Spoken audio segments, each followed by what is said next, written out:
Ka koe tu e tani mi wa ngai kolo fo o asi mai me ngai fika ko ni wi ai ngai case positive ka wai apele hake longo teme ko puke umusi ka ma malapo. Ai koe ngai kolo ni wasi mai ngai case fo o me ngai kolo tawa ka baheni koe kimua hake ko ni ko wai ni pili sopu kolo botua. Ka koe whai kiki te toktoku ia ki he ki visa mo ui.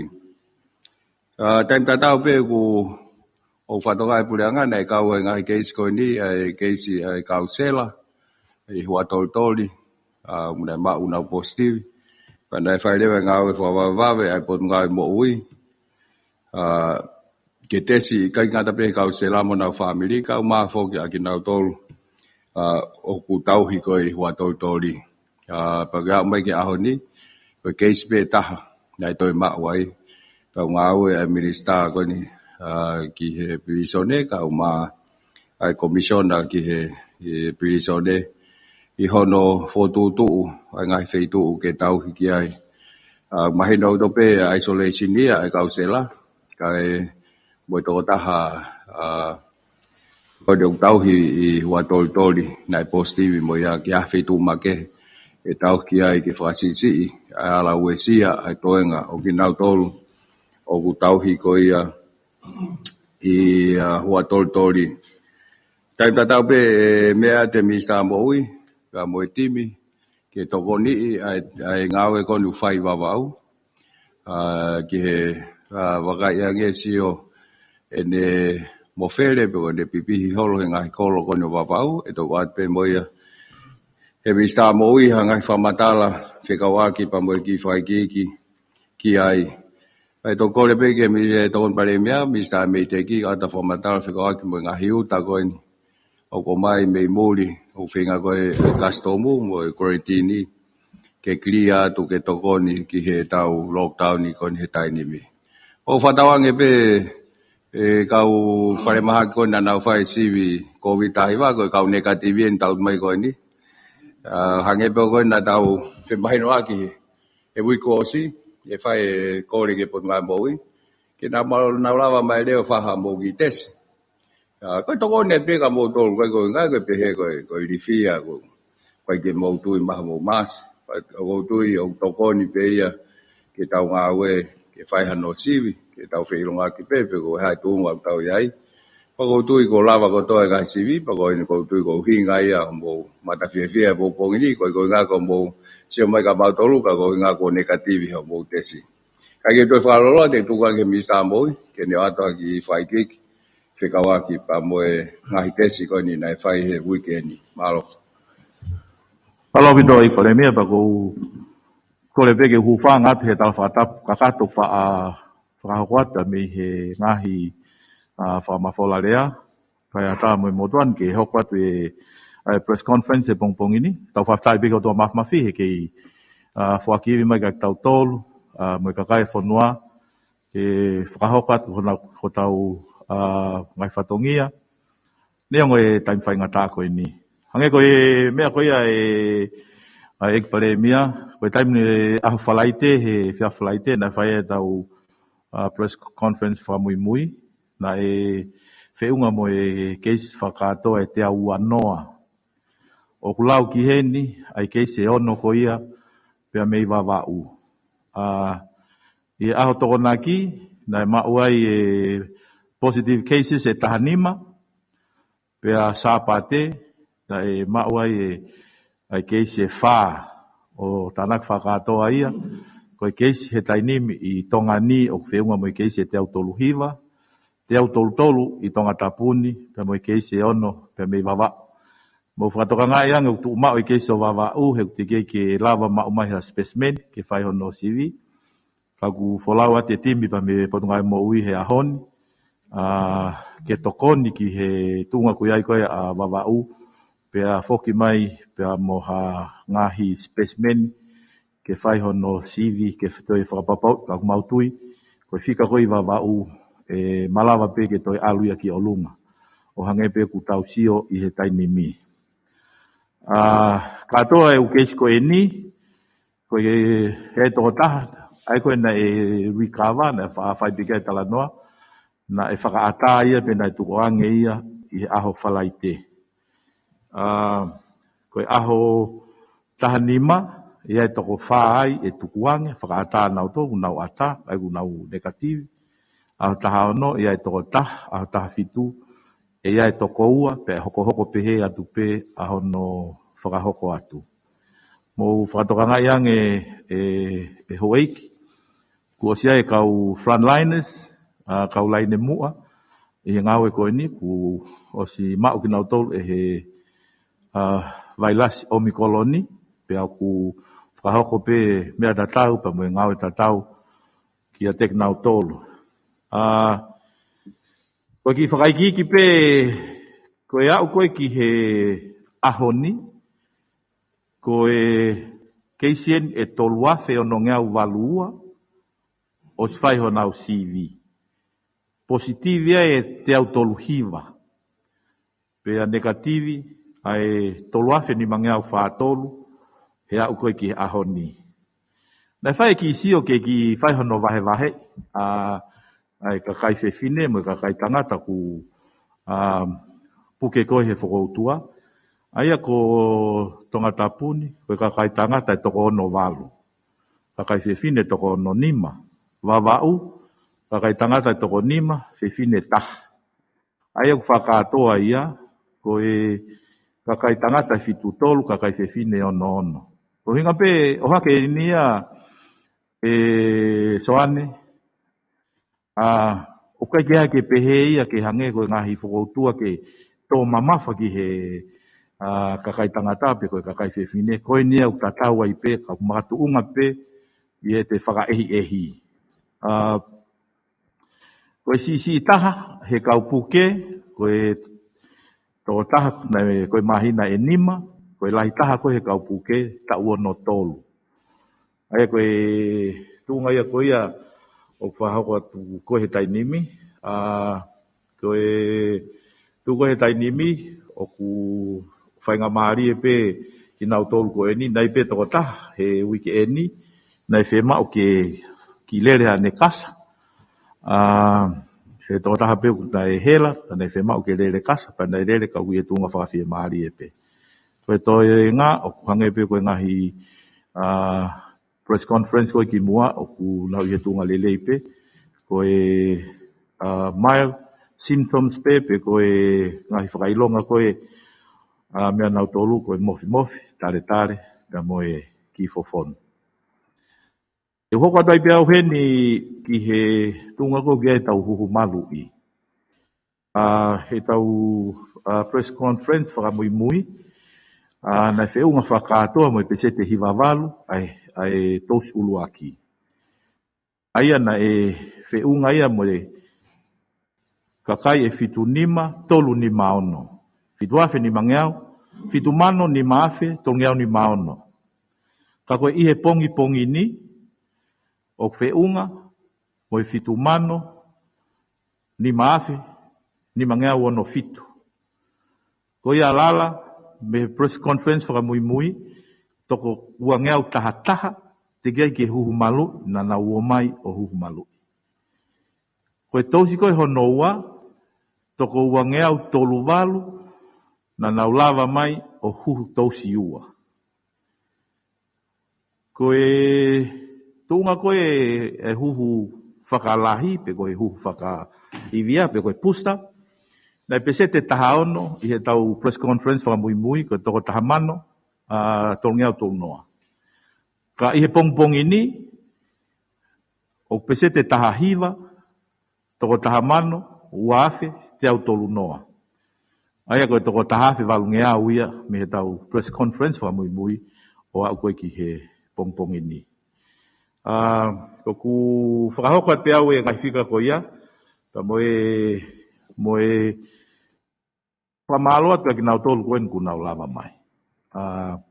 Mahino pe lala ku tokoni pe ho ngahi media, moe tokoni ke nau mai, ko tui koe uangeau taha koe ni nai lava mai, koe tokoni ia, kai ke ngata pe ke tokoni ki nau tolu, ka koe lelei whakalufua koe a kakai whanua, ko tui aku mahauinga au pita. Pako whamalo lahi atau ke kakai whanua, mo tō koena, kei whetu utaki mai ki he huhu uluaki, o tau mai a pongpong ai konga huhu malui, AstraZeneca, pehe ki Pfizer, me New Zealand, mo tō koena siapani, ke hoko lelei atu ai pe tau huhu malui, i he tūnga maolunga kon o tau wau ki ai.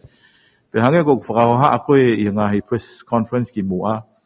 E au ki he osi koe na lockdown nia koe tausi ua ia tau au tau taulia ke pese te hiwango fultup. Tausi ulua ki te tau tau ki he hiva. Pe toi kakape ki olunga pe moe pusta. Ke toi lahi ange hono malui. Uia ngahi tos pusta e ave ke pusta ake kau laine mua koe i wawau. He kok nau tolu koe ni kupuke koe ni koe tahape koe kau laine mua kotoa i he whatongia koe no ku whako.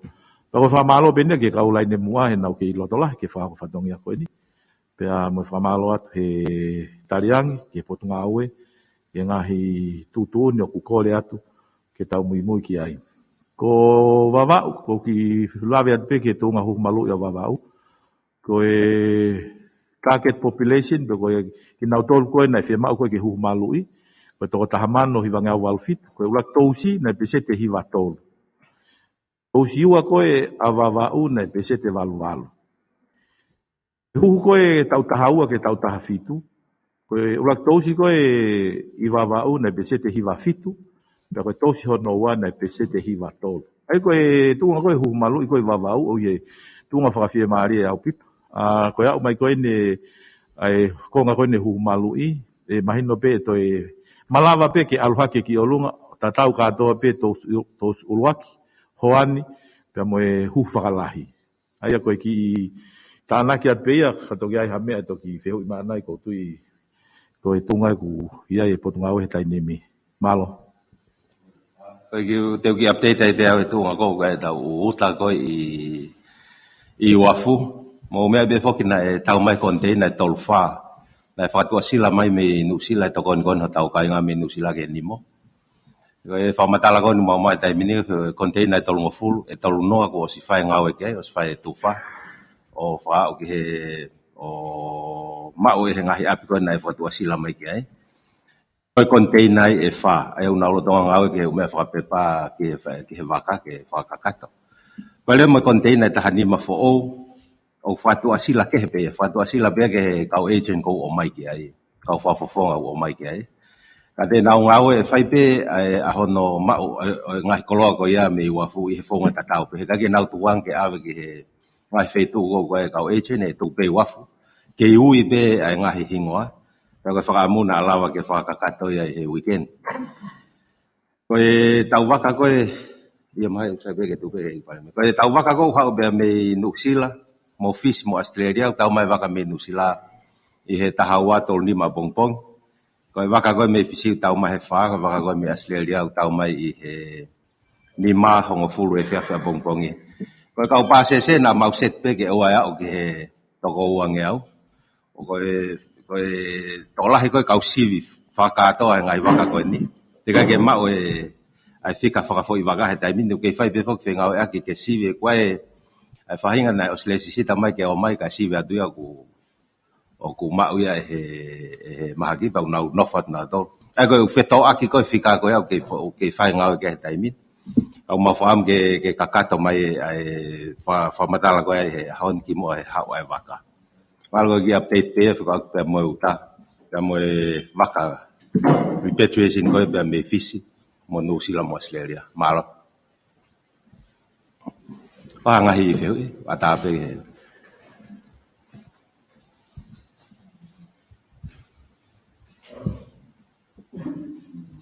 Yo, son? Ai le nona whamatangata. Yo. Wheu ia. Whatapatu e tokon paremia. Whetuna pa whatapatu e minista mui. Pepe ke tanga hau e minista. Whia pito e pompongini ngahi ripoti ku whako mai.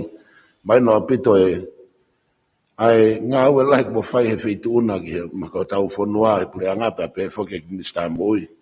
Ki Mr. Moi ko ki mea peta ko whai ke ki whia toko ni pe ko ne tua tai mini ko ke ise ne toko te au tolu hiwa pe ko toko taha e discharge e tukuange.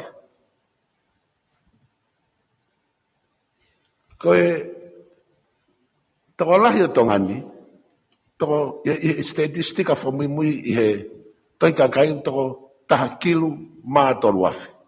Tau tala noa pe i he whakastatistika me whakapeseti he taimini ka tau lawa sio ki ha ata mo oni ki tua. Tape peo toko taha kilu a tongani toko teo tolu hiwa ko toa pe tukuange toko taha.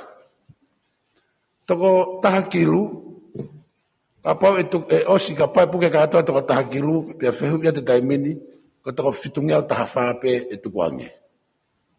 Fu maalunga pita kalafia mo tu unga talango fua e fonua ke lawa ke fai mo ata mai ko na po te to riva ke wike tolu ke ne ta fononga mai fa tap tapui to ta habe to fe mau ke to ke fa feka a o tu uni pe mono malui e ka po se ne wike tolu ko ta kalafkovi pe o ko le atu ke te loka ibe ko ni ko wa henga hongo fulu atonga tapu wa henga peta atonga tapu hongo fulu tege asi mai o wesia wa henga tonga tapu uwaki ki hiwa neonga ne to ma henga u feitu u ka wosia e vai lasi he wa henga ko ya o fatu tama ki pe mo feitu na ia mo wa henga u to ono avava ko ka ki loipo ka wa henga tolu ko ya ta fa ta ne mata hano ngali te wesia mo ya o ia e mafatu ki tuki e fonua ko mau moi o kirifaki he feituna me fotu tu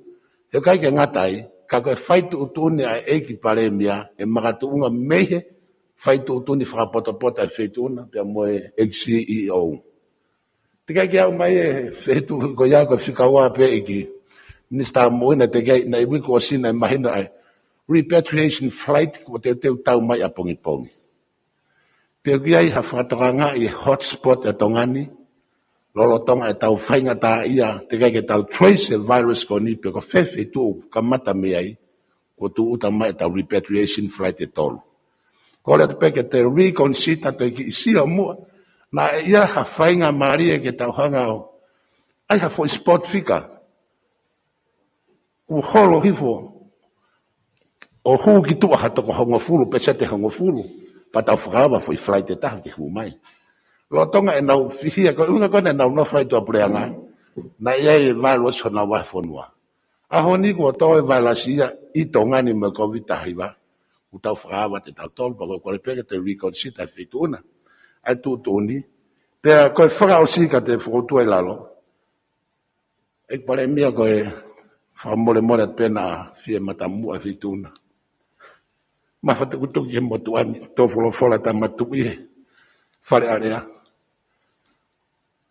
na me peua ko trucks pe fai ai fono fra fonua fika ua ko mo ui e kakai me ko vita hiwa ko le atu peke feitu na pe wa haki planning awe mo feitu utaki pe ke way forward ke inform ta matui ki he me ko he fonua pe ne ngo pe AVP report fa nga maheni ka ke ha me a fonua mo feitu una informe ta matui pe gumbokoi hono finangalo felave me fotu tu nga we hopure ngalo lotongani me amana ki tau mai tau ngai baka puna ko fa malo tu ke ki tali o gai pe ai fo nga we pure nga ko to pe we pe ai fo wa fetu taki ai pure nga to pe pe mo head of state pe ko ni afio ai o mahino pe so an ko ye fi mau ke to e alea o gai pe fo nga pau o si yai pe fetu tak pe tu e ti te la kon ngai me o ke to wang ai tu ku ki mi sa mo i ke ne fo ka ta sai palopito soan feu lele pai no pe ku fai ho ha a ko e ki he case kon no ku fakata ko case kon no ku fakata ku mahino ia ku be ngai protocol be ngai me ku mui ke ai tu ngau pe ai ko osia no to si ve to ta ko ni mahino ku recover ia pe me he covid taiva o hinga ia ku whakaata ai ke ata ia pe me he malmalo e potunga mo ui. Nai ngai aho na hanga whakahokwatu, aho tahanima, aho tahano, ku ia ia kinau tolu, ai koe lava kakato ia no mui ia ngai tutuni ngau, ngai sivi o mahino te nau ata koe ki ai pa te nau ata. Patoka ngai ange taimina ke kamatai ke ai no mau koe ne COVID he surveillance koe nai whai, nai mau e toko ua, hao e toko nima, koe toko lahi nai mau he aho taha koe toko whawha. Ai koe au koe ni hange koe whahoha, ko aho toko naki, toko tahanima, ane afi toko wha. Pa moe lahi koe ni specimen koe ni ku ave o CV. Neo ai hoha koe ni soane ka, o kukai ke o kumahu inga au pito pe ke kakai whanua, ke ue to'o mama. Tau ke hoko atu pe, ngahi tutuuni, mo ngahi kore, ai ke tau he wā mama o, tui e mas, ngau ea ke whano mau pe, kumautolu kumau e hand sanitizer, ke whai mau pe ngahi mea kou whaamge potu ngā ue, pia kou tui au ia, te tau lava pe tau tolu, o malu iki tau tolu, pia me he whakautua. Hange kou whahoha ako he wike ko osi. Ko e Delta variant, pe ko e variant ko e Delta, apau te puke, te lava whakapuke i ha toko tolu ke. Ko e Omicron, kapau te puke, te lava whakapuke i ha toko fitu, ki toko valu. Ai koe mea koe maho ingai koe ke tau mui. Pea koe whaatukuange toko taha koe ni e soane kou tui aku osimahino ia ko recover me he whakautua koe ni. Hange ko hoha ki he whafoki maho tau kakai mei muri. Na whai ngahi tūtu uni ko ia he taimia ne te kei ke tō mai Omicron. Ko tū koe ni koe ke tau toi kehe. Pea mo Nusila, pea mo Fisi. Ka ko kinau tolu koe o whai whakatūtu e pure anga ke whafoki mai. Kau tuku waka mei tau taha. I Fisi. Ia kau tokoni mai he kau i tawhakoe ni ki he mo ui te nau mai. Koe taime puke kau ngau he potu ngau e te nau lava tokoni he ose ui ke ua e nau kolontini. Ko Nusila koe tau kau mahaki koe nai o whai to'o ai, ui he toko tolu ngo fultupu, ko nau kau tauhi te nau ono ngo fultupu. Koe hui ngau hao e ngahi waka koe ne tolu me whanua ke he tolu, whakawhi unga pe ki he capacity o tanoa. Ke nofo pe i tanoa iai kau ngau i he kolontini, ten mo kau ngau po ngai mo i te nau loto ke nau hanga monitoa, o siai pe ngahi tutuni ngau ka pau e aha tahai puke, o hange koe ngahi puke koe he ni, e la pe ke nau nofo mau pe ai. Pe lolotonga koe au whakaata ngahi facilities ke he, hange ko makeke ko tariai ko kupesi, ki he ngau koe o kwhai he potu ngau mo kau frontliners, ki hono toka ngai kina pe ai malu mo sisi. Kono whekau koe ke nau nofo mau i api, pa mono o mai o whamawahe koe ngahi facilities. Ka kou whamalo ki CEO, pa mo kau ngau he nau loto lahi pe, neongo koe taim whai ngata ain, ka kou tau mautui, o maho inga ke o mai ho tau kainga koe ni, he ku o hene whakautu ai o mikoloni. Pea koe hape re reita, ka koe laku nau tō mai me ngai whetuna nau tuku wakai. Malo. Koe ki tāna ke piki ai, oku ai pe whemahino aki. Kaya ha medical emergency, paka fu mea fu whe mau lahi, whikawaki pe mo kau wholau ia nau fu puke lahi. Oku ai whai ngā maari e ala ngau e aki ai ngahi whare mahaki koe ne ngahi wakatau koe ni, oku nau tū koe ni tahi he tai nimi. Ai koe whai ngā maari e koe e osi ia o apau e whoke atu ai wakatau koe ni, he atawa au ki maasi, he mei whafua, maasi mei osi katoe nau ngau e, kau i he taimi kou nau he ni ai, e ala ia whai ngā maari, ka whi mau ha mea whawawawe, po ha mea make, i he tawhak whakawhaito o, e lawa ngau e aki. Ngahi whare mahaki, mō tēni koe mō sai koe ne ngahi wakatau koe ni o tau tahi. Mālo, iola. Ki mua pe ku eke o ki whehui ka tene whamalo ke eik panemia ka moe minister mui pa matoko panemia no sivi mautolu no ki sio e ki New Zealand neuhu i he New Zealand koe mao koe wete test koe New Zealand ko ke toki mene ono pa maho fika pa ke tali ko mautolu mau wau mai pe o sivi pa watene whamalo to mautolu Ihe no whemaria ni ke tonga kotoa ke ngata bea mautol mo kakai ko alu koe ke whangi hotspots koe u whetu ke. Ko ki whehui, where ka kai u nau whetu taki mai ke tō tahani he leti o, mo au peke wike ni au ka niafi, u whehui ke he, mā ka pate whakahoka tau whehu, ma ko se awe hongo fulu, kau nau whenga pehe whetu taha, poko hae, poko waha palani, ai pure a ngā, ki he kaha au, ko ilo pe ku, o tō wike taha lockdown ni, pau ko ilo pe ku ke kumi pe i he contact tracing pe moe umea ke kau ilo ko nusila o se na palani mauna wena tolu ko Omicron Management Plan, ko ufanua la lahi ke o naulawa o operate pe moe fi sein ko ne mea mai ko minister mo ui ke tau learn ke tau live moe Omicron.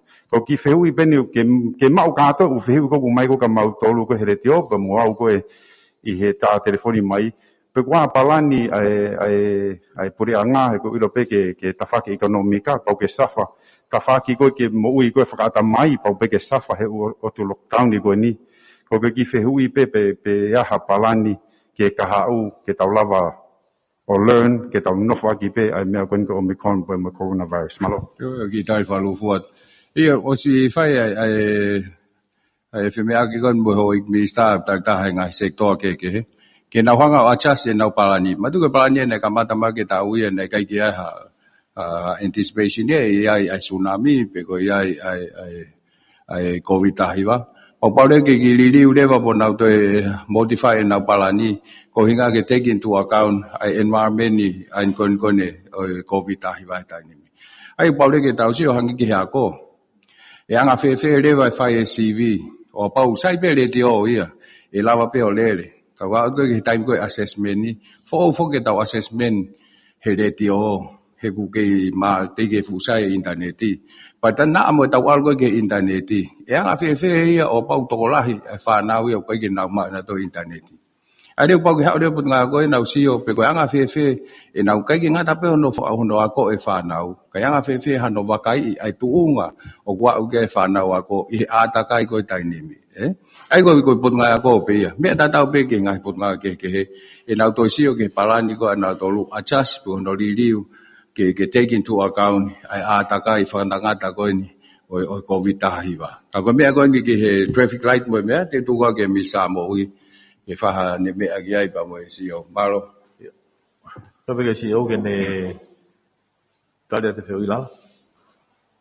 Ia ho whanga be ngai whakatapu pa ko whewhe batoan ke whaepeha ki toko. Nā pe koe mea koe e ikpare mea mo e Mr. Mo ui koutui koe whoi a kenga who koe ni te tau whanonga tuai.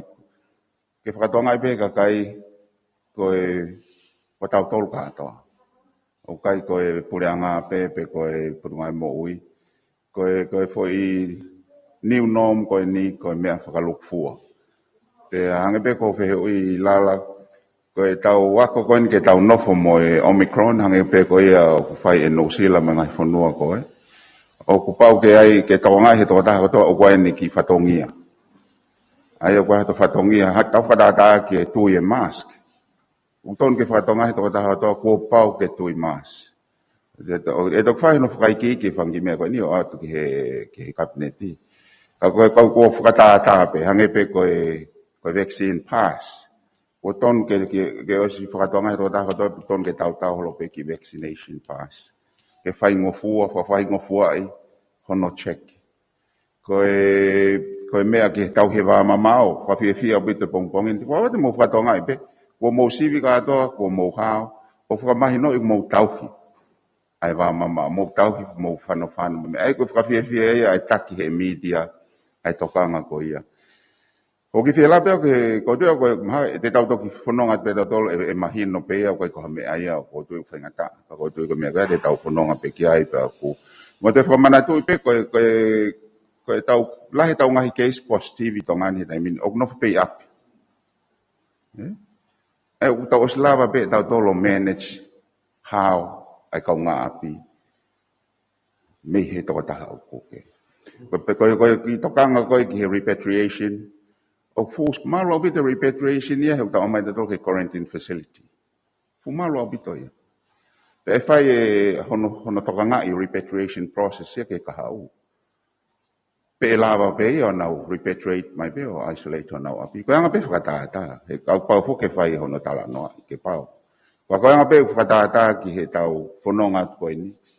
Mo si o ko ini ke kakai unofo pe api mo nau positive. Pe a whakawhia maari. He tau whakatata pe a waini. Whakawhia maari au pito lava pe he kolo ko ini o tau pe anof pe ki family e ua pe fi. Ai lava pe. Ai te mau tokanga lewa ka pai toka ki fo spot o pe he hake whenga ke tau. Ya ki fo spot o pe. Ai koe ka mea ke tau nofo o fuili fia ke. Ka koe pe ki mea ko wham ke kore pe ka kai. Ke nau tokanga ke o mo te hanga stigmatize. Hanga hi ape. Ko mea mahu inga ubito ia ke emphasize he media. O kai ke whakapoto ke ta hanga stigmatize hanga hi ape. O ka positive case. Tau whai pe tau tokanga mo tau pehepe we taha wofi mai. Kau te tau honga o ange whainga stigma. He koe ke toko nia. He toi lewa ka kai pehepe kai ke nau. Come forward o tala mai e ngai problem pe whainga ta ange ngā we. Mako ki mea pe ko whaam ke o hake. Malo. Kita na kata nei tate lawe ke CEO. Ko mautolu koe tō tahai. Na koe primary contact o tō taha positive. Pea osi ilo ia e family pea. O tō lelei pe tahine e tō taha koni ke ne post he Facebook ke o te alanga taha kona wapi. Nea whina e unga ki ai he ofisa kolo whakahae api. Nau loto lelei pe ki ai. Nau loto lelei pe api ke whakahae ke he kakai. Ke o te alanga taha ka nau tol ki ho nau api. Ka koutui koe tau whanongat koni ke kaha uto ton ke taria he kakai. Wange koe mea koe na lawe gai CEO health ki muat pe he tau press conference ki mua. It's nobody's fault. Koe ko hafo ui hata. Koe mea he taimini, I think the name of the game he taimin koe tau whetoko ni aki ke tau whakahao he mahaki. Ka neongo koe ke publicly reveal e ngahi hingoa, ka koe ne hau koe ke whakakolo. Umahu inga ke whetoko ni aki he nofo whaka society mo he whakakolo. Koe tau whanongat koe ni utoton ke kou siok he attitude pe mo perception e kakau kamata ke mafuri he taimin. Ka ke toi fili fo ke mahake pe ko hai hata. Ka ko hono ai ona ko tau whetoko ni aki he tau whanongat ko ni way forward ki mo malo. Ka veu. Kukang pe whatapu kau hoko tai pe ngai whehui. Peo ku tonu e ku umau Minister Moui ke tau sisi taha koe ni ko mau koe mahina nima. Peo koe e whika koe na ke lau mai koe ni e sisi taha ko mau koe mahina nima. Ko ia ve, ko tonu ve. Teu toi pea tau mahina on, no pea mahina nima. Kata ki Minister koe Iyo koe mahina nima. Pea mahina nima koe tau motu ataha koe tau ono fulpuku. Ono tolu. Pea koe iloto he whi ni ihi koe koe si mau koe he COVID. O koe ha ni ihi ai o ku mau na tor he NCT, me moha ngahi mahaki I tauhi o ki nau tolu o ku nau kau he ni ihi koe mau. Pea koe ha ai tu unga o koe ia ni ihi koe ni ihi taimini. Ma koe ki whehu ia Minister uhinga be ku whenga I whapapau I whika. Koe ki whehu I hono wā pe, koe rapid test koe na whakahoko. E lava pe a sembolo koe na toko koe ia, o ave o whakahoko aki hae tesi koe ni koe he misini PCR wapu koe haa koe no uie. Whaeki, o lava pe e sembolo koe ave, ko uhinga be ka pau ku lava, pa whai mo o ato o ai ke oua tesi whamamahi mautori tua he kau sivi tua. He ano, ko whehui pe lava e sembol tatau ako whakahau ake tesi ko ia. Mau ki whehui pe taimini. Iyo, malo pito e whehui.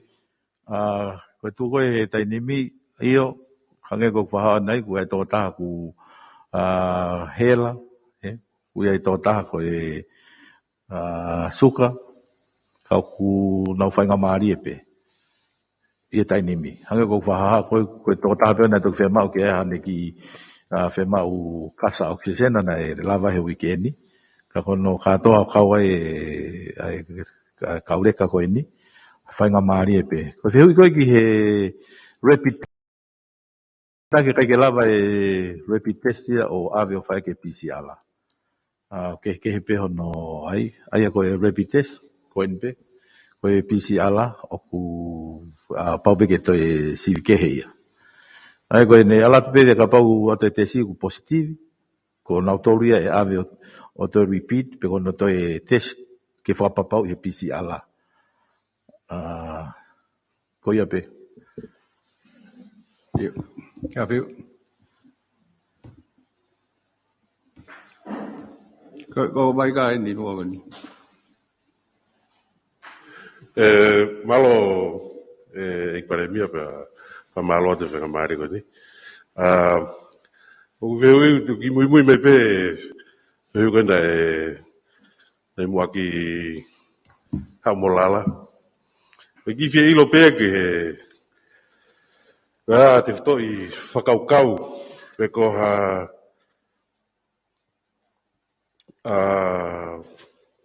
tau mua o ne hanga o take kina e mei ko tonu mau ka te u ia pe au tau hi pe ke e mai no pe he ke te lava ta ofe pa la sia ne mafola tau fai per no le ta ke fasisi e tau ke tau he ka puke ke o te nau to o ma o severe symptoms ko nga ko resource farmake ne whakatangata. Kau hange o mui atu pe e puranga he tua e mawhola ko e maki o tahi pe ke sisi taha pe ala lawa. Au ko sai pe ko ka ke au ko ka hala whanonga e o kovi pe. Kau ku i mea maria pe na e mea ke pare miane nai. Ko e COVID-19 mo mea na ke kau ia he palane nga he pot ngā ue. Aku mau ko tau kino no tolu ene tau mahalpe. Mo e te waki o e tu uta mai vailasi. Mau ko e pe ku whirea ko e naive pe ke ai au ki whakaureka a tau whaamu hei kai pe umai maha ki ia to e taimi pe au hange realistic nga pe mai no pe umai pe ko momenti ko umai ha me fai kai o tau heni e taimin ko hai ki foi te ftoi whakaukau o kune take kina ho ekipa mo e tatake puranga nga ke tau lava pe o ki fe mai no aki o mai no pe mea koni ke CV pa ko hange como mea pe mo huhu o si ai pe tukunga te tau tuk whia maria pe pau pese te te au. Ka kuai pe tōkunga te talawa ngā ue iaki. Ka koe tuka pe e whitona ke te ki whapapau iaki e ta whako ia. Ka pau koe hae te toi whakaukau pe mohono whakahu ke ngai palati ngā ue e puranga. Ka kuange koe mea pare mea e kau mo e ngahi assessment. Aia kou soisa tau maha te tau au ke mui e tau o ku tau kei i pesi pe ko ni pe ku to loloto ang ke be ba ki fra mai ko nga ko tai ko e fe ma ke investment e ibe tonga ke to langa ya ke no fo tai min ni ku to nga ino to ke no fo no ta ka be o lava pe o mata pe ba Tu be ko kamata do ki fika ko COVID o mahina be pe na fai ai to ka teu ki hatai mi ala hawai ai COVID ka ke he ya me tai ko wa mai ko ni pau to ke he wa mai ko ni ya o fai ka ta ma ke internet mo wala me be ai le hange ko lau dai li wa ko fo nga ko ai pun nga ko o le ma he le tio pa fai ka ma le TV o le tio mo TV ko me ko ki assessment ni o ke he au pe fo ki he fe mau ko hai fo ai fai assessment ni tau pe he hasivi ha kita masi po kita hin o apa ko ke lava download ne me ape upload o ko lava fe hono supervise ko me o fai be muri ka ko tau si ni context ko atonga ni pe anga fe ha tau lava o fai ke ne lava o tala mai to tonu ai tu unga faka ko kita masi mo kita hin ai u ne o ai mau to ka te na fai be fo ke tau trial ai tau tolu fi a ho ai tau ko si in anticipation ko tau faka ka wa te hoko mai ka ko ni wa umai pau lewa ke tau sio lewa. Pe koe mea koe na tau toka teu koe ai o ku whiunga mo tau ki he atakai koe o mai koe I he tainimi. E ku mea tatau pe mo ngai potu ngā ke he ne aswai pe palani. Kana lahi nofo pe foki koe ngā pe kono tau hi koe nea mai COVID-19 wa. Ka koe mtawa foki community transmission. O ki ke he lewa ia he ne tu pe he. Ka koe puko peke o ngoi kumisa pa waha me na tana koe ke. Sai pe koe whamalot pe ke whehui. Koutui I he koe potu ngawe I a position lele he osko ne lockdown ni. Whatoka ngā iange koe ngawe koe whai potu ngawe koe whinga ke si o whakalukufua. Koe hae tu unga koe mafola koe mahaki he tainimi. Koe lolotonga koe ne tau he ni ko wawa. Ai koe ngahi wholau whai ki wawau. Ia ngahi aho ka hoko mai mahino mai ai ko hae tu unga whakalukufua ko wawau. Pe mahino le vai. Ai whakafuafua koe ki he kahau. Hange koe ni, nai whakahoate, nai mea ta ki he ikpare mea e sio koe ki hono whakangaloku ate ngai tūtu uni. Kai mui pau peke ngai tūtu uni koe ia, o e COVID-19. Pateu ki pepuke peo ki whaiwhainga maria koe ni e lala, ke whakahoko atu, koe toko tahafe walungeau waluhiwa koe na tau talanoa koe ki aite kei ke huhu. Koe press conference whakamui na e tahafe ni mangeau ni menima. Kau ke pongpong ini, toi toko tahafe tol ngeau whawha ke huhu uluaki. Ko tu ke whatongia mahu inga ia a tau tolu he tainim, he kunau haupe, kau mahu inga upito koe mea ke kakai whanua, au e tō mama. Ke pehe koe toko te au tolu hiva koe ni, o ku tō mama abe ka kinau tolu, koe hungana nau huhu malu. O kui ai palo veape whakatonga lala pe kotu o mahu inga I he taim peheni. Koe tau talanoa koe, ke tau wako, ke tau nofo, o wheohi mo omi koloni, o koe foi whakapalangi ia. Ka koe palo veape whakatonga, o pehe ta kanga a makahunu mo ni motu. Kotui koe foi mea mooni au hoko he tainimi. O na nofo whakatahape, tak tahayai pe hono iwi make. Pena whiofo o whani. Ka koe taimi koe tena ki I whelaka ki ai. Ko pau pe ke mawhahi. Ai me aia koe e taha pe e. Lavenga tamaki. Aia koe kuhi ngai. Te tau nofo pe, tau wako ke tau nofo mo omi koloni. Ka kapau te ke hanga whakawhepaki I o to'o ho o mask. Ka te ke toi whai koe ki ai. Koe taimia koe te ke whai ngata I ai. Ka te tau lava pe, ke tau nofo whakatah. Tau wako ke tau nofo whakatah. Kapau te tauhanga whakaapa-apa. Ai ngahi tūtu uni, o mai ko he omi koloni. Tui ho mask. Whano maupe. Tau he wā mamao. Nofo mau I ape, kapau whakahoko atu ke nofo mau I ape. Pea kai. Ko tui kapau te ke talangata e hoko palpalem. Whatoka ngā iange. O te ki ai ke tau, wau tau tolu ki he extend, o puke hatou reka. O puke aki nau tolu koe ku mahaki mafu. Tike ke tau wau ki he foi stage ko ia, ko hae tuunga te na wau ki ai. Ai ko uhinga ia ku ki whakahoha lala. Mahu inga he foi taimi ko ni ke tau hanga mahino. Ai tākanga makahunu mo ni motu. E lava pe o nofu, ka pau te tau whakaapa-apa, tau nofu vale leipe, he kai ke hoko palparema. Ka koe whamamafa pe ia, e he motuani ai mahu inga ko ia, ke tau kei tauhi pe. O whatoka ngā iange, ai press conference ki mua. Koe lahiange mafola e mahaki. Lahiange whainga maari ke liriri hono urunganga. Pe mau ha variant. He pehe he kakai e ni talamai. Takoe nau tō maama pe oua te whai whakatapu. Kapau e whai e mea goia. Pe puke katoa tongani. E malama ke ai fo I variant fo o pe e tupu I tongani. Koe uhinga ia mahu inga ke tau tauhi pe tau tonu. Neongo e tau ilo e kumalohi ngā makahunu. Kaka e ofa pea makahunu ia ni motu kapau tena wheohi lelei, wā lelei, whetalangofua aki. Kai lava ke tau tau I whakoutua koe ni. Mahalo koe ki whauha ape mo ki tokonia pia kakai whanua ke mo tokoni mai. Toko tahafi tolu ngiau whawha koe no utoe ke iai pe whainga maari. Ke mo lava mai o hukumalu. Koe uhinga pe ke tokoni koe, tokoni ho whamiri. Toko ni ho kolo.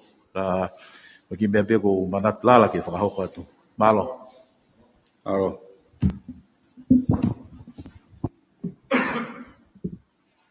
Hufanga he ngai whakatapu ko hawhaki kau mui atu pe ngai wheu ipa ko ki mua ke whai wheu ipu fie mui atu pe he dihi koni nanau o si lea I he whamalo ki he wheituna ik paremia pe he whoki ki o kabineti ik nista mo ui he ngahi whahau whatongia o ku hangi pe koe ngahi whakahoha ki mua hangi fuk mautolu kia kau fitu tala kau media pau lahi pe ni nau hanu kau te lahi pe meni nau o mai ngahi feedback lele ki ngahi whatongia pau whamalo atu ai whamalo pe I he ngahi fika koni nei tuku mai mahino au pito ai tawhaaki ko ia he whamatala koni ki he fika koni huhumalu I he koe mea pe iau si I whakatang mai ni ko taim koko whakapeset mai waki nau ilo nau tolu Pau hae fika katoa. Kau mau inga au pito ngahi fika tu mai. Whamalo lahi au pito atu I he te whako ia. Koe ki wheu pe ki mua, koe ki clarify pe mua ek minista mo ui. Ai ke isi koni na ki whie mau koni ke mana wakasa. Nang ke peheu koe ke hela ia. Koe hae tūkunga hono huhu malu I te whako ia ke mahino pe mono tau motua ka pai lava mau. Pe koe whika wā pe ek paremia ko kol whamorimone atu pe kātak mua o te ke tuk tāmaki. Koe whiheu ia koe ni maha koe tu o ni man hono o hake. Pe kou tui ka pau o ku tautou o hake o gelewa a ene mahu inga he o toka he mau whakakau pe moi toko lahi ka kai whanua. O tausio ki malai wakapuna Pako tui au ma opo au pito ai ngā wea ki mautoro ki ai. Ko waf koe huanga mai ai mahaki. Ka ku o te ke lava ia ke o mai angi whamatala ke mahu inga maarie ai tupuanga hu mai ko eni oe ngā wea ko ni neongo ke whaiho mo whakatotoro ki ai. Pea o mai angi hangai whamatala ka pai toko ni mani I koni kautaki wafu. Koe hae tūkunga nei ai tau ngahi procedures ki mua. Koe tūkunga ni nei ai I he taim koe na tau tari ai waka nei hau pea moe COVID. Pea koe tūkunga ni koe kui ai whaunga ngāwe I he taim mini kuo I heni ai COVID. Ek paremia, katak whamoremore. O kulahi ngahi whehu ia kui he maulo tō moe mau whakakau. Whekau aki moe tuu koe a wafu. He koe matapae nei hu mai. Iai maha ki kau ke iawa pe. Ai tawhaaki ko ia. Ko ia ai o ku whai ate tokanga ko he tawhaaki. Mahino pe ai tari nei tuku mai. He por ngai mo ui. Ku pau ke au mai ai maha ki ia ki tongani. Pe o mo oni pe ia. But that's not a fair answer ke o mai. Ek paremi, I say this with all due respect. O tō mai maha ki ko ni I hopure anga. Hire tau ua e tau wheao mai moe tau hao me he mea koe ni. O ku tō mai he taimi, nei ki mata keke ai whakatamaki koe ni whakanatula. Pea tō mai he taimi, na tau tari fuafua taimi ke tau tari a hawaka hau moe mahino nei COVID. Ko kole whamorimore ke whitu una. Tu vale ke tau rewa. Ko ngā kua si eke pai whi mara I ua petol. Nā ngā loe au ngā se. Ai ko hange koe mea au tōtou whamahino atu. Koe tū he taini mi tau whakaukau koe bridge I waf.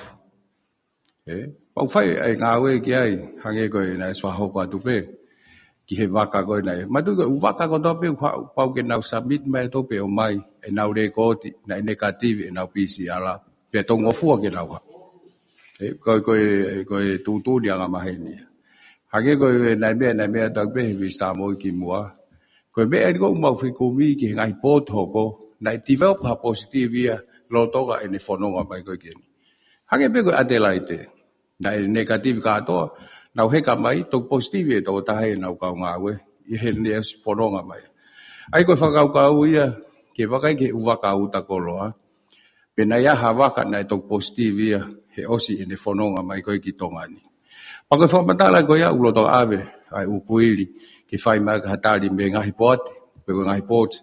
He ngau whi mau fuke nau tō leke o ange o negative ki mo e penawa ke na poate e ko ta na formata lai ko fai ko he pot ke o mai ke fai a hasio he kai ke no fa be ta positive ha waka o negative pau ke fe mau establish na positive ha ta he waka ke mahino ai ko possible preach ko nga ko waka ko pasio le ke timeline ni o pau fa o se ne puke mahino ko fo ke ua me ai na ala ma wai ai mahaki sio le ke ua ko ha nga hi waka na ha ko time ko ya ko le ke nga hi waka ko ya mai na le ko me po tho ko pe na positive pe negative ina ko nga we ai ko nga nga we ko ya ha ngo lau fa e po ate nau ta no bo ko ta waka ke mai fa matala ko ya o to mai fa ki pa ke pe me sa mo we wa lo fa nga we ko ya ma ho nga ya ma ho nga ta ni mi ke tau hanga o to nga o tau kakai tau contain ai mahaki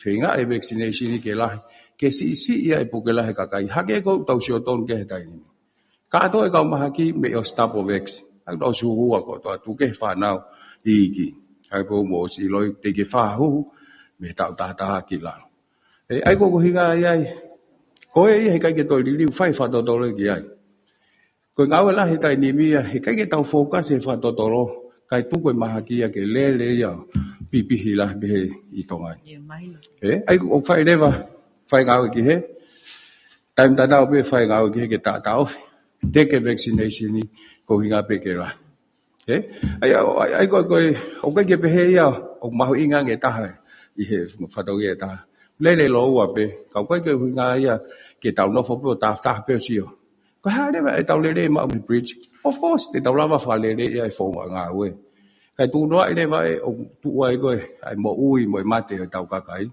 i kai ai wa le ke fai mo to ga ma ke pe ke tau hang ko fai vaccination ko tau finga ke ma tesi to la hita te tau la lava ke figa ke contain ai ma haki ke o pipi kai lava fa hang au ke vaccination ni ke tau fa fi ma li pe ai tu fa mo i ta go ma wai na to ko ki tai pe ko pai to ta na mai mi sa mo i malo pandemia ko ki muy me pe ai ka to ki ka ta ki ko time ko ma wa nga report kon ki ngai fa to lo ata mai pe ki he media ma ka kai fo no ko te ngai fa ba ta be here is of public interest pa ko tu ya ye ngai fa ma ta be na se ke be fa le na fa ma ko miti fa le he a ho ko hi ka na ma fa va ve me ta press conference ya ho le fa committee social committee social o ku na ta to nga ki mo ui mo ya ko and if I do committee social na ha ka to le na me ko to mai ke ho me mi pa ko ke cabinet na ka wa me cabinet o fa ye fe me aki ke nga hi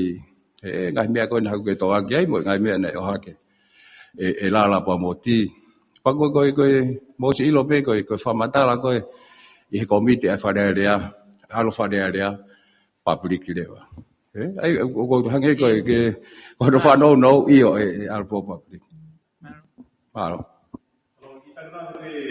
te isa ke o fe ui fika ko e to ta ko ni na fe ma ko e kasa he weekend ni to ta pe o hela kana e fe ba o kasa pa o hela pe ia okay ka ko e tunga ko ku ai ko sai malo ki fe ui pa ki he a fenga ko ke trace hange ko me ai pandemia o fai fenga ko ke ngai waka o ku ave specimen ni ba me na to me ko me va u mo nga specimen ke he pe ni ki no sila pongpong ke na o hanga o si pe ko e ka omicron tatau pe i tonga tapuni mo i va u mo va kai pe lava he le pi o talamai pe ko e omicron ko i no sila mo Australia ko ia o ku he ni pe de na lama o link pe ko e ngari ko no sila po Australia ke tokoni pe ki hono trace back ko e ai mea ko fe vaka ngari foi time fa fuofua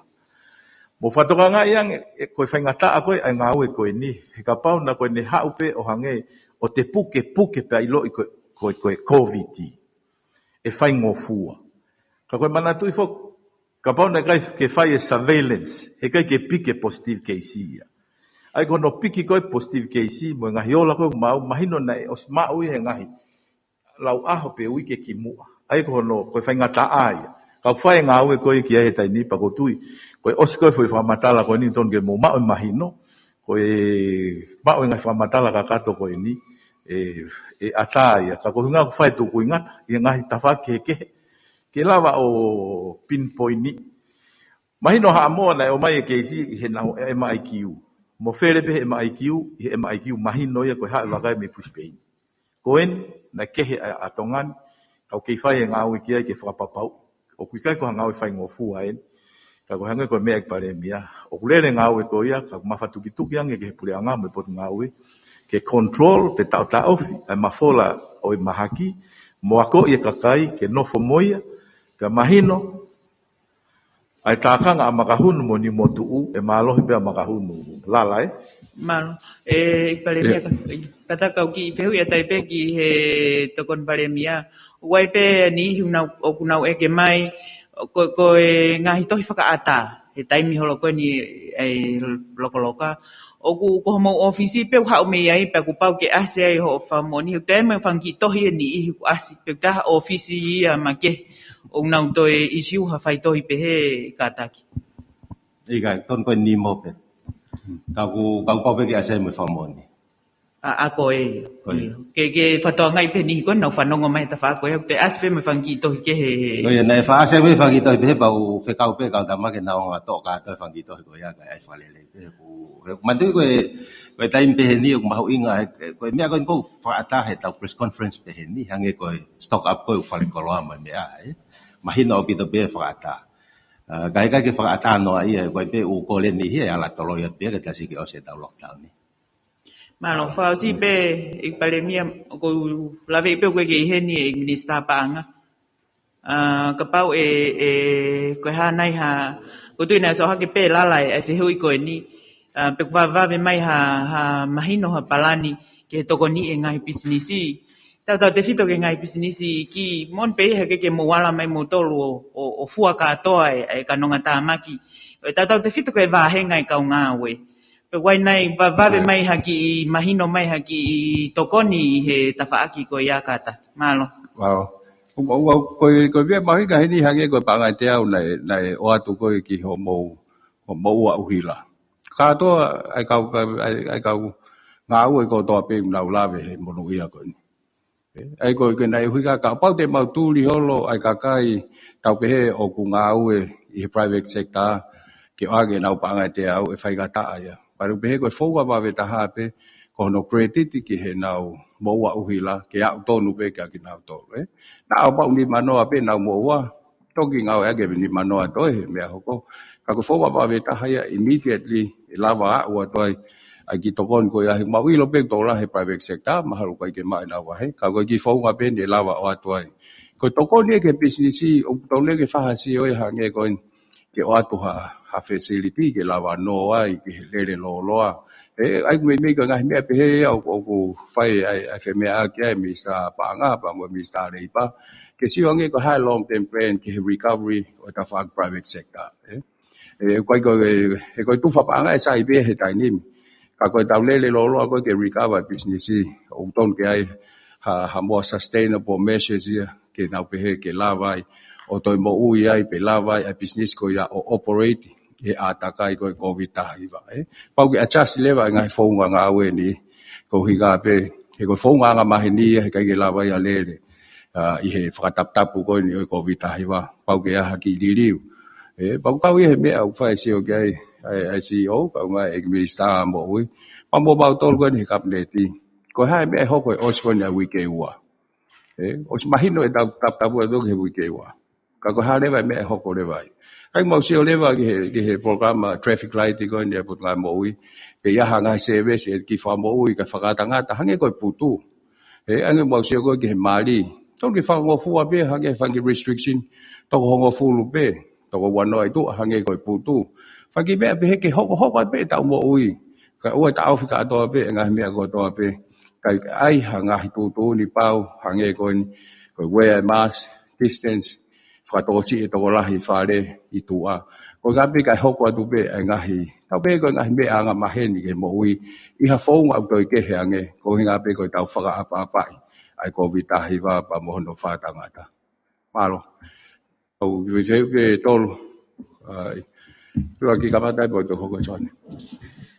Malo pito ekpalemia pea ko le peke hufanga ngai fatapu. Ko sai be ko ke fehua ke ko hili te fehua tau ke kahau ke tunga ke kahau. Ko tokanga pe ki ngai palani pe ki lai lai pe ko fehu I fika ak mo ngai palani ko ke lele loloa. Ai ko tau sio ko ni osine wiketaha mo tau sio kakaka pe ai fika. To ya nai ha ki falelei a o mo palani ko ke tusi te falai te ko wikeni. Ki whakaara koe me ono ki he ono e whiawhi. Koe anga be whehu I ki tawa koe ia. Whewhe lewa ai kau frontliners. Pe kiai malawa, pe kiai anau ki special treatment he taingong na o mai au ki whakataha me kakai he tusi te me whalaite. O kiai toka mai ke he kakai ia ki tawa koe ia na alawa ki special treatment na tol he pange. Ke o te na toi o mai o tui whio me kakai he kiu. Ka na o lava mai pe. O hanga tonu ki he ngā hitela pe ko o sasai nā tonu ki ai.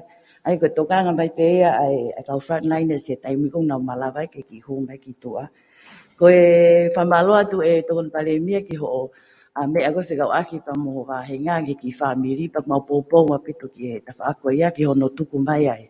Ai hingoa koe ai ni ko ia he oku hange koe lau tatawai pe ia pe ku stigmate pe oku whia mau he tōtau kai ke tuku maha no hingoa ki tua, ka ko pau pe ke ia e ta whaaki e ko enek ni ihi koe te nahango stigmatized. Ka ko pau ifu ke tau hango fua tau ai ta whaaki ko kumau inga nge ai a koe mo ui e kakai. Pau ata pe whamaloho no sivi mau tolu, ka kumau tesi mai o negative. Ka bana e positive ko ilo te whokai pia wia o announce ko positive. Ko hinga ke ilo e he kakai ko ia na naulabang he le tio. Ko e ta whaaki pe e taha ko se ilo pe e nia ki he lockdown o mahino kulif I he sapate ko eni pe e toe whakalolo ange ai o mahino pe e makatunga pe ia me he anga koe tau lele atu ko eni ke lele ko eni o hao koe ki he sapate ko fia ilo pe ia pe kuia hamo ki liliu he kukaka pe fika ia I he kamata koe tau lockdown he wiko osi mo e wikeni ko whakai pe ia malo pa mo wha osi pe ke e ki Mr. Mo ui whikau aki koe me tau mask. O mahino foki ka pau te ke whatonga mau tui surgical mask katoa. So, according ke ki whekumi peia whini motu ani, koe mask to tonu koe ke tui he Omicron ni mo mako e ni, koe N95, N100. Aia koe na ku mau tui mai koe na tainimi. Koe ui ngā peia na ku, te mau he laia matono tui mask, ta koe te mau pe mato through the mask. Aia koe whehu ia pe koe aha mo substitute ai mask ko ia pe te mau double up ai ma tole mau mask surgery o tolu pe wha pe lava ke tufa mai ka mau tolu pe kono whale e ni I te nau lava tui ake material ko ia he keke lava he kuanga provide N95 N100 pe malo ke whika koe ni hake pe koe nau tokio si lawe pe koe ki ai e o kulo toka ngau e pole ngā ke review mau pe ne whai tūtū ni ko hi ngā pe koe tau si o koe ke evolving pe koe na tūla fo o koe ni o whakataptapu. Ai e mahui ka puto pe hange koe ni koe tau hoko at koe ni he whalaite o e kabinete a pōpongi whahasi oi pe wahaka hi mea ke whalerei. Nei o si eke pe whoke lala hange koe ni koe teu koe ke ata a pōpongi. E ala whakata e tōn pare mea ia a ngai pisisen ni ke nau teu nau to he whiawhini. Ke whakata ke nau ngau e o teu. Ke toilerei yange mo vavi yange nau kamata ngawe a pongpong ki he kaika. E ke whekau koe hoko atu nau lawe pe ki ai. Ma ke whalaite e maurewa fo tutu ai pure anga. Koe hai mea hoko atu.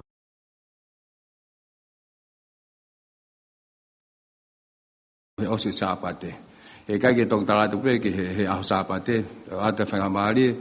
O whakamuia ke au ke ai ko maurewa ai toi review ko ni mo toi sio ai put ngai mo ui ka ngai tapa ke ko harewa ai hoko atu hai hala fono hoko atu e osi ko ai wike ua ko ni pa to Friday wa hano announce atu fa ta no ki ai I he tau hoko atu ko ni I he ataka I ko ni he wahi no lewa te asimai ai uola ai u test result mo wala mea pe he aia ko ngā pe tau whatapu pe alo ai whika pe te tau osi ilo mahino pe alo ai whika ia ka tau liriwa e tau whaunga mo ui ke tau lava o nofo ka mo COVID tahi wa. E koe whenga mea pe e whai e whimea kia e hongi misao ka umaa ka usi o.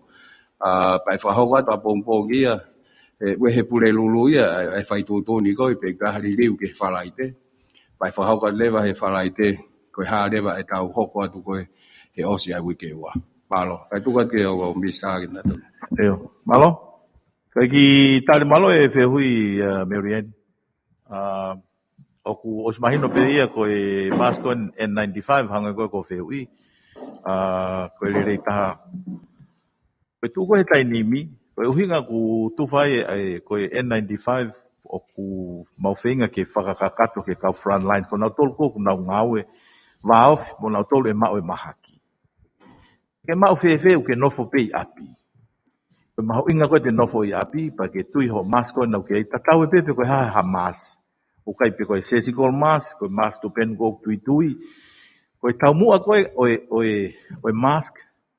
Ke ua te ke toi whakamafola, uluaki ia ka pau ke puki.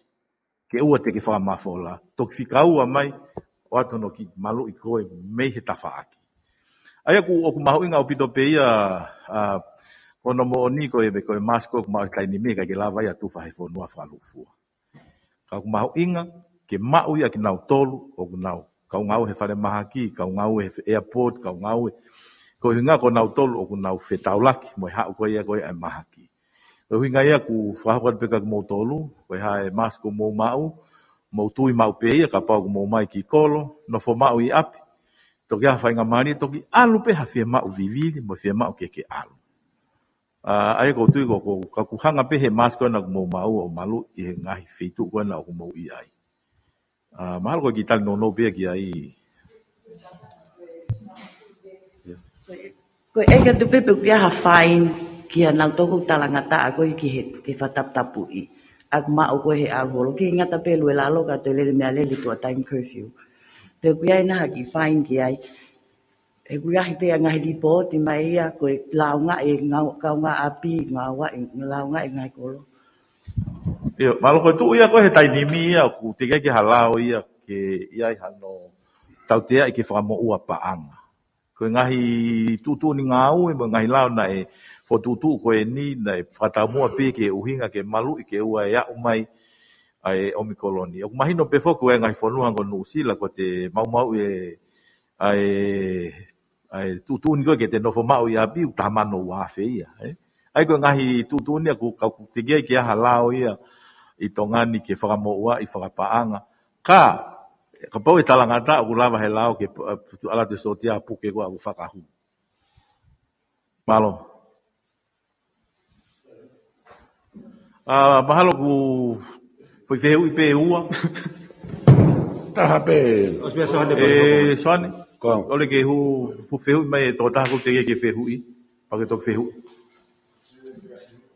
Malo bito i he whaiwhaiange pa mao ki whainga maari.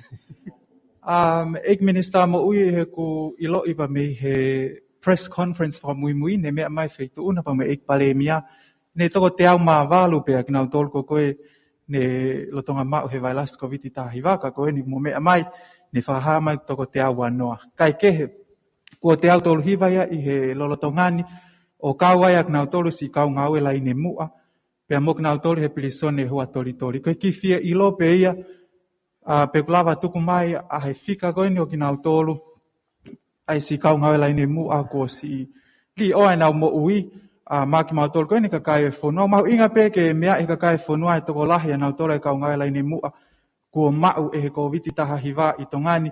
Kai pe he whoki ki a nau tolu koe ni he pilisone hua tori koe sela pe ka pau tonu ku mau ne mea mai mo e ki pare mea koe me toko taha lolo tonga tau hi ai ku mau mo i he COVID ne osi huhu malu ipe ki nau tolu pe fe tu unga koe ni a ki nau tolu ke pilisone hua tori o ku toka ngai pina pe mo nau tolu e huhu malu i koe ki fia ilo pe ai minister mo ui malo. Right, malo.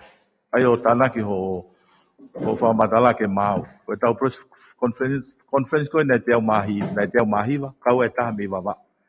Koe press conference wa mui a whalaite e fiafi, nei whai he nima, nei te au anoa ia. Nei whakahau kotai nei fo iono i wawa. Fo nima i wawa o ona ke fo taha koea, mo fo nima he no taha o au koe ke te au anoa. I e whalaite ia. Ka koe au mai koe ke ahoni, sai ka pau kai ke mea ka koe mea koe ne tai nimi o mahino ia. Koe fehui koe na ki e kaulai ne mua. Koe mea pe koe ku te ke whamao po ka ko whakamahino ke kakai whanua o kua siai kaulai ne mua, kua si mau nau tole he COVID.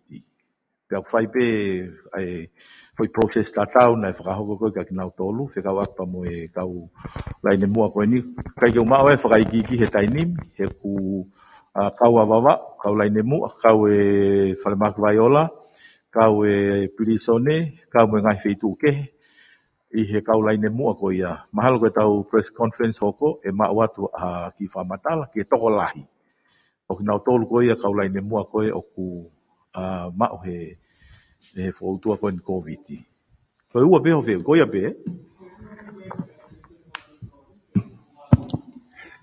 E nau whahoko pe ka mata kau sela I toko wha o kai mo e toko taha. Utauhi bisode ku toko ku positive panau swa ko tu pe ku mahino to pe fo wa fai ke kau tama ke kau sela ko no positive pa ke na tu ma ke na tol ko to ta pe ko o ki he wa to tori wa ile wa ki foi lok ma ke ave ki ai ko ga pe ke wa pi hi ai to ngai kau popula so ane io pati Malo pito e para mea ko mantu ko malo pe ko ki foi fehui pe ko taha te ke fa ta mai ke fai. Ko ko le pe ko kia ki foi launga. Ke bla atu mai foi launga ka to ate fehui na hawe fehui al kali ake launga. Mai foi fehui ko ta press conference to ki ha launga to hi mai. Ko ki launga pe ai fehui e para mea ko launga fehui pe. Ko ki foi launga pe e para mea ko me pango ka ki heni ek minister fe whakatau aki. Ka ko to mai heni ai na fi ma ui minister ha documentation evidence. Mo fai launga to te ui ka ne ka ki anga ha po ui launga ka ko ni ko e ava ai lockdown na bungpong ka fai whakatau e whanua. Ko COVID pen tau tano ai. Kai te ha wholesale ai he ufale koloa e ni malalahi loto tonga tapua. O ke wharekolo e ono fitu I tonga tapua, ko tolu ai ka wharekolo a tonga, wharekolo a taha I havelu, ua I kolofu ou. Pea, ko whakatau e kone retail katoa, hiki au ki he tere ka wau, pangatase te ni manoa retail, toki ona tolu hiki o taha fitu noa. Ko pou e ka paupena I hene. Apa e toki avet pe sone ke kvista, hai ko lau ko e tau press conference ki mua, o pau kwa hakoloa o fufa vale ono hiki, e lava ia he minister ave ke competent authority ke holo ke ai. Ai ko hua ke ai, kata ko me ato ave ai lauga ke he minister, tene whakahule vai ke competent authority, holo ke le vai ki ha price o fair. Pea ko ki kore taha ia, ek paremia ko e whamamore ek minister mui, ko ki tekse nia me he officer kolo wahanga pia tonga tapu o wawau taha wha, officer kolo toa nuku ke whamui o telefoni, Ignista mui kore mai mua ke manatu yang ko ose kolo e babau ka manatu yang ke frahu ko kabineti ke ang supplier babau press conference mai ho fehui o te ke toi hau ko talatala en ko fale mak pe fai talatala foi fa e ki tokon pare mia ko minista ko me teki me feri liwa ke e climate change patonga ai lockdown e fonua mo tutun ke tauna fo mau Kua tau ai awha whakatalo piki kategori 5, ia I bea mo whakatau kanga tsunami, bea maki I mo fuike, o nge hapalani e whaituna ke override e whaitutuni na whamau ka taulere, ka kuna fufo ke whaitutuni ke tau na whamau. O whatmalo.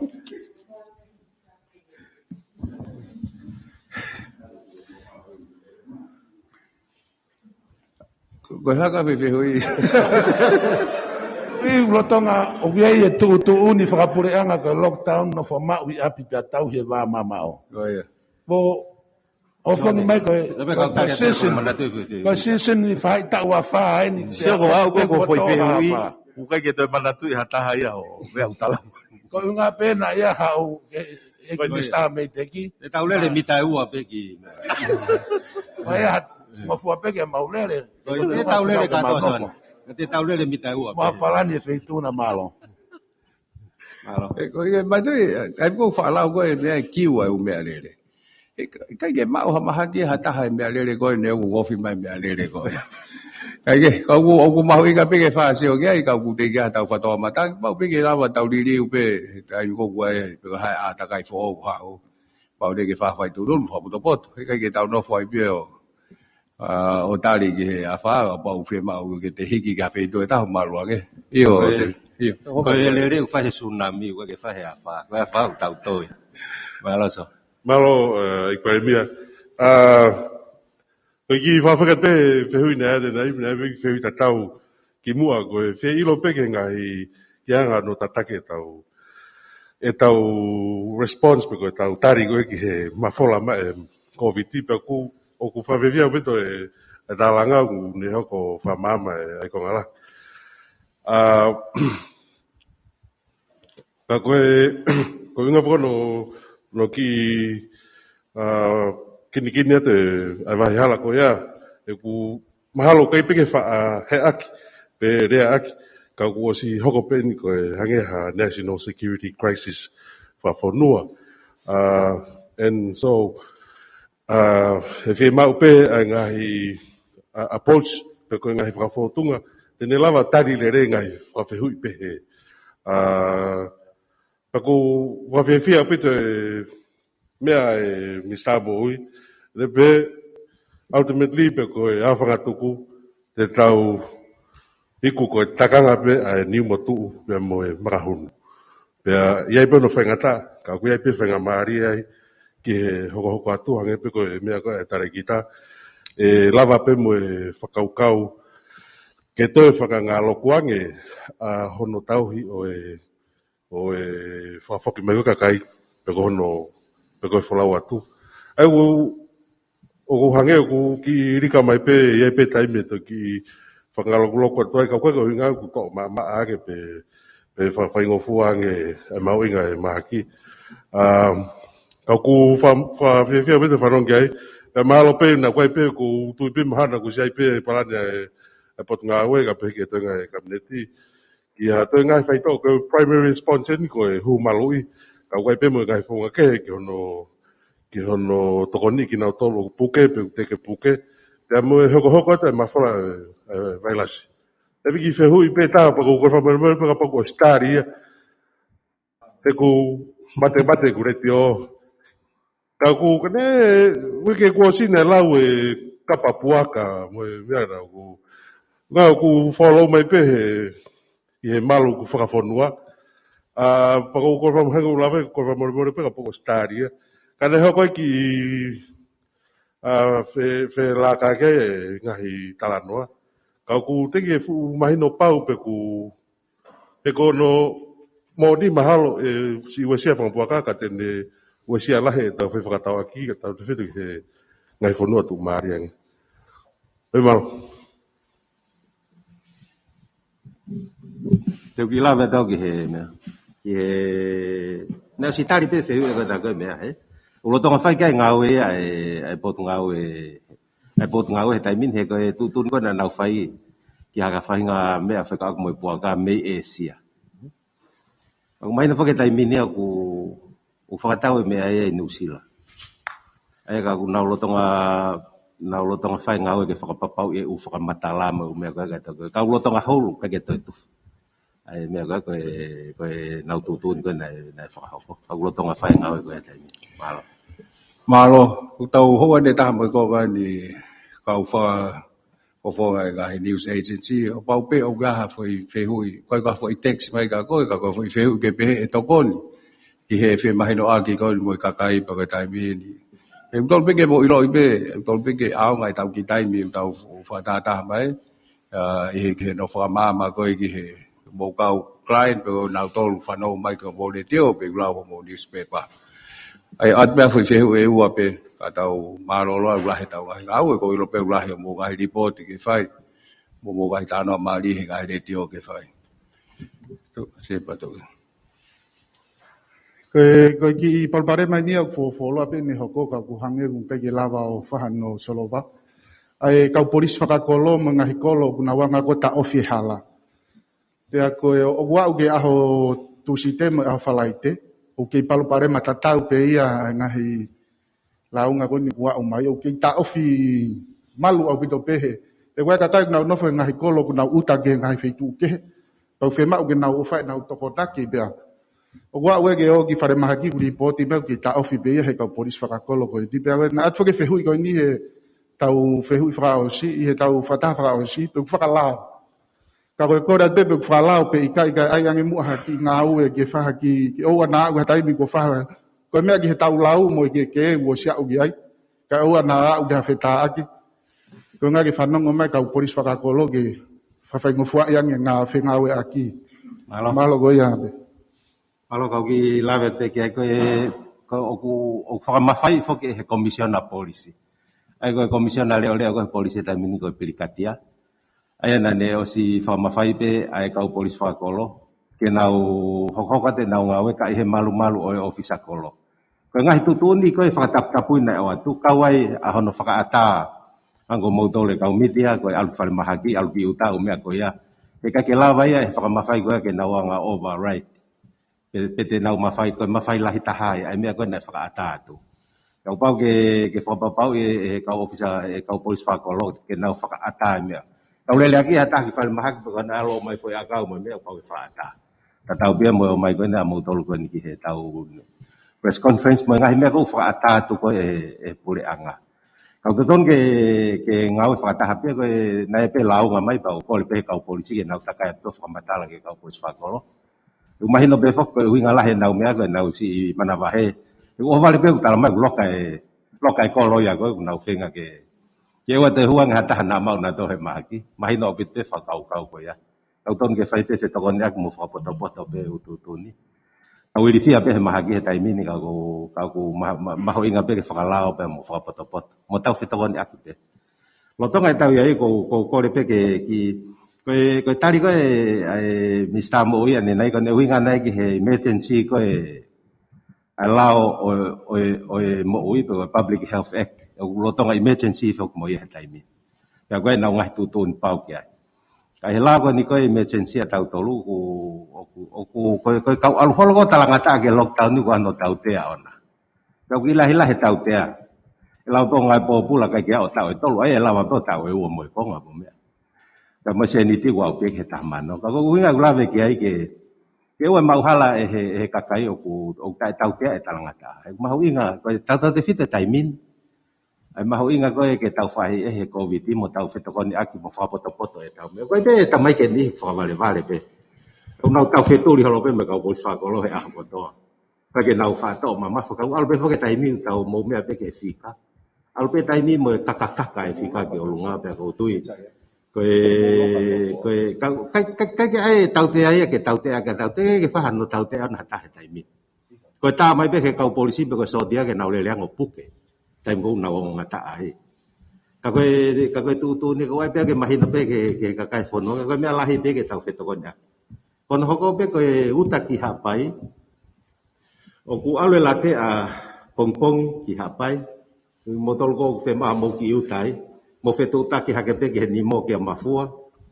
Sibe ke wato no fika ke mo ta pe ke. Ono fika ke fitu tolu fitu fa valuta. Fitu tolu fitu fa valuta. Fika mafua. Mo fetu taki pe ke arrange ko main pe foka mo motor ke lava ko to uta ka ha pe ki uta la lava tu ke mo kai nga ki hapai. Ke fa fola ta na to o se ne fok mai la de me eu. Kage ave mo talam lolo mo umea ko ko si hapai kawai kasa ko lolo mo umea ka to ka HP uta ko ala lava fa ho pa to ai. Nge ko me ko na me ke pare me he tau press conference ki mo a. O kutu ko mafai te folau aki ki he health. Ya sial. Ya mo mi samo mo na timi. Ai ko ke fai CV mo o wow ko ya be fa papau ko ke kau he contact mo umea ko ya tau te fito ka tau tol mo vava. Pau tau whea mau ke tau wholau ki. O kai pe ngai uhinga lele. Pake uhinga ko ho whea whoke aweno ki ewa ki hapai pa te whai sivi ko ia. Pau ku ke ongo ku ki mawhatu ki tuki hange ko si matu anai o mai ka ku oloka ia heni kai nofo whanau i hapai te kon fotu ai ako. Peko ha whanau o ku hen kai nofo matu. Awhanga whainga uhinga mahu inga pehe. Mo whetu tak pe moto ke pot ngai mo ui ke mo sio moto. Kako hape waka wawe taha pe ko haki waka puna e health o puna ki wawa o mo me. Mo kore ai ha mo whainga maari ke mo wholawai. Mahalo ke kimia bego i update bege moment mahalo.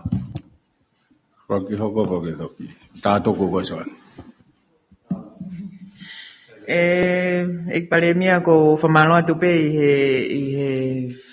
i tokoni koni i uhila au ku to o motafi au pitoia ki he tola hi pa ku o konga ko fehu i pe nia ik palemia ko nga ko ke fiu fa ka pe va he ka bilison mi fe he re atu ko ni i ngahi palani kon mo ngahi tala no ko hatu ku nga ku ai retirement ni ko no fo ko ni wa ki me retirement ni na al ha uya to ko ni tu he ngahi tafaaki pe ko ya ai ko pe ka tak pe he viviria tu ko tu ku mau inga pite to ko ni angi pangate au he uhila ngahi to ko ni fa to kalele mai atakai ka mau lava pe finga ki mau mana ma pe mau tol i tu fa pa anga ku ki pe ke last ko ho mi tu pe he tu fa e tu tong uhila pangate au o ku i he mahina ko to pe he rua tu ko ni pe ku foi one off pe Kai te au foi one off pe ko ga pe ko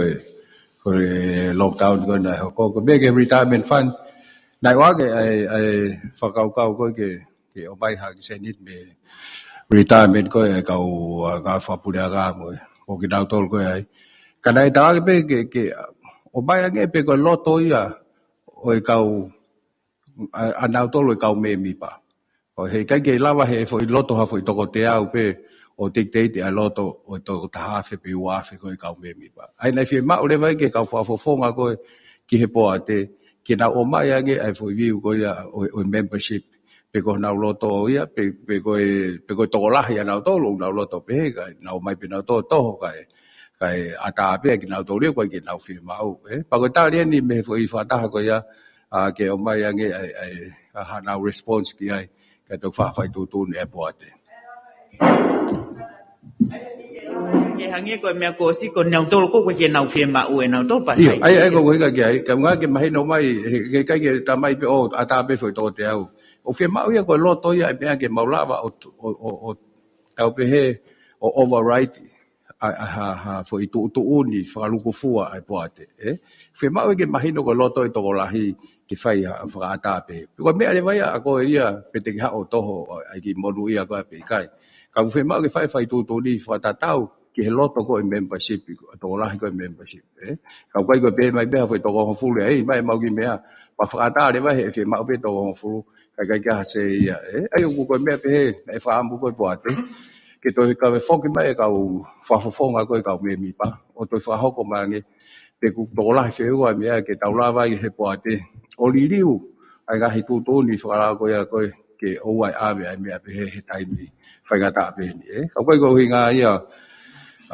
ko tau pe ko tai ho nga ia he fa ga ta ko ka ko hinga pe ke mai no reflect ai loto o ka me mi pa pe dang to ha no to pe kai o to ko to me ya na to pa ko fa bu na la ba pe ha fa ta ba he tai ko mai ko fa ga me ko ya ko tu fo ke ho ko pe tau ta la ga ai fa ta ga ta mo fa ta ta ofi ko ni o ko vita hi va ko tau fe ta kai mo ta ni so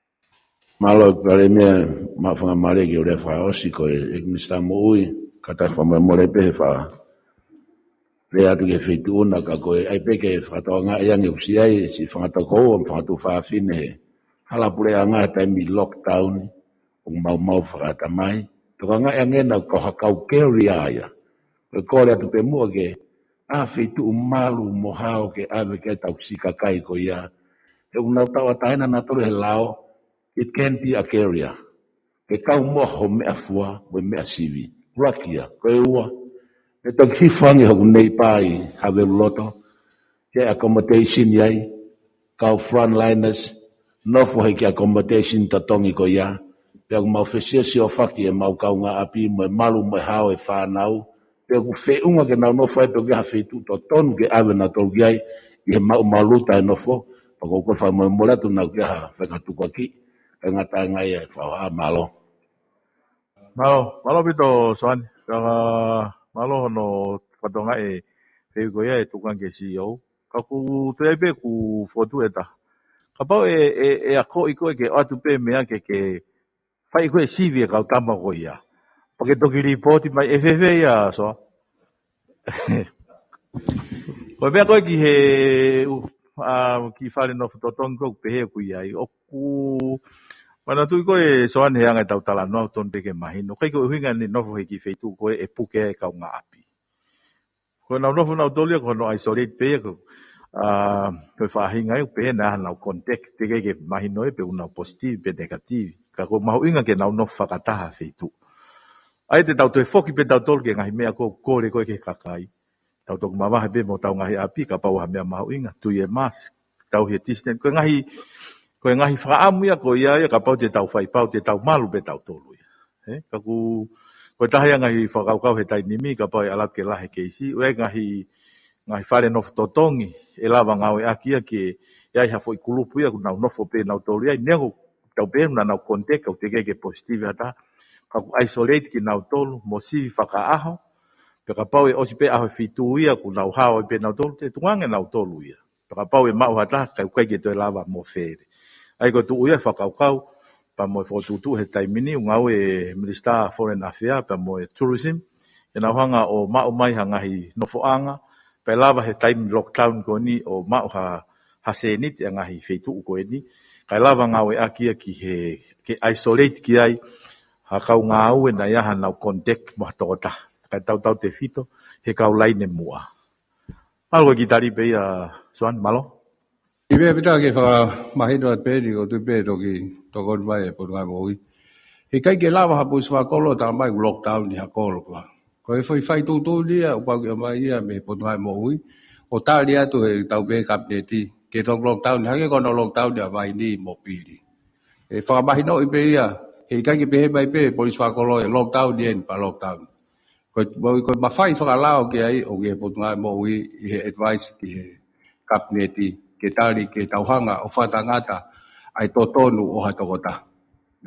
Ka ko hage ko mea tokon pale mia, ko tutuuni pule aina ko nai whamoni ki ai komisionare o reo ka mo e takitau. Ko tutuuni un tamai ngofua ke alu ki uta, ngofua ke alu ki tahi, ngofua ke alu he ngai mea pehe. Ko tok taimi ko to o ngai ngofua ko ia, o ngai lewa whai tutun ma kehe lewa ia, ai o nai whakahau ko ki vai ni, pia mo pili. Pa was to ofo kia he taini. Kai pe ki tau whi mahino aki pe i he kai mawhai koe. Apau o kuia he taha futokaka ko no polo ka pe o no kolo. Pe tu tak meke bisa mo oi mo e CEO. Apau ne pe hei au fulahi e COVID e lava toko ni. Ko mea lewa ia e potai mo oi ko no advice mai. Pe whai hanga au e ki ai ki o no lokoloka. Pe tata puni. Oha kolo. Kau kai ko ha mea ia ai tau pe hei. Ai ka polis wa kolo ke na fai tutun pe ko le pe fe tu taki mai ke pot ngai mo wi fai ha mo fe me a ki ai tok o mai leva fo tutu ko ya he pau leva ke ta e ke fai leva ha fe tu taki ke he pot ngai mo ke pot ngai polisi ka mai ta malu fo nu ai da fio ko ga fo ko na to na enforce ai ga ta ofi ko ya hange pe na mo me ai mo le ko ki vai ni o si ai polisi mo so tia mo e pot ngai mo he time o block ai ha feitu ko e whakamana atu pe ia ki he motolu whanongo mai mahino au pe time whaingata ai mahino au pe tau mana wahe ke maki a tau mui pe lao tau mui he tōtoni pa koe kai whaunga ko ia hanko nos o atu o ka pau lewa u whi ngā ue ha business he whiawhini teu kia pongpong he awa ke ma teu wange ma ue nau koloa kore mai ke tōn paremia a pau ke whi alu holo ka whi pe ke whi kau e alu ki motu ki haapai pe ko eua pe ko niwa ko le mai ke CEO e health ai ko mea ko to pe fo tap tapu uai pe fonga e lava fa ngofua ka ke fo he fonga o uai pe ai fainga mari hage pe ko ngai mea ofa tu fatu a pau ko ke kau ha mea ofa pe ko tokoni o uai pe fainga mari ke tohi mai atala mai ko au e ni ko fainga ta ia ko ha mea ko ke ma uai tokoni ko ia hage pe ko nai fai fa ho tan nai paga te au atu ki ho account o hila. Panai ave lewa pa mo pa anga lewa e ua mano ke kau fa fofonga ko i toka tapuni o ku lockdown ni tahamano ki wawa ka ko ilo be te nau te o ma ko. Ko uhinga pe ke toko ni a ki nau tolu ko ki connect ke uhila. Koe taha pangatea uia koe kia nau tolu pe uila. Ka koe whaki familia koe kia nau lau nau tō kone ke uila. Koe whaki familia au toi whia mau wibili angi. Koe uhiga le vai ke kau whafofonga. Whingau ake mo ka ofisa kolo. Nau tala mai o wai ki familia hene ua. Wai ki familia hene fi. Whai ake le vai ai tokoni ko ia, ai ki se niti ko ia. Ko uhinga ke au kotoa pe, kai ke ngata pe ia nau tolu ma uhila. Ka katoa ki nau tolu. O whia mau wibili, ai ki tokoni koni he taim whainga tā koni. Ai ako whainga e pureanga, pe koe tokoni, pe koe ha mau mea whai, o giai pe mau whui kounga e taha, pe o hala whanau e taha, te ke lawai, o apau pai ke inasi, i he tokoni ko ia, o toi whafoki mai ke pureanga, ke toi wakai, nau tonu pe ke ha tokoni ka te moutolu.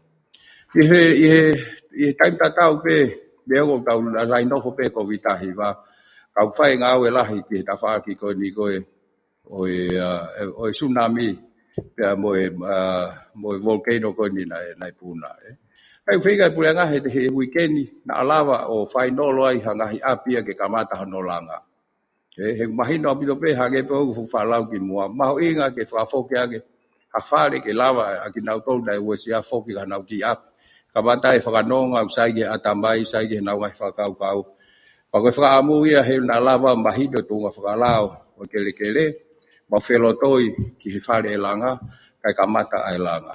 Pako apa e lele ai pe whakatatau ki he whaamu, o wai ai sio na lava whare ua noa o sai nia ki kamata langa le vai tau. He tai nim he weekend, kai pe ko wikahau.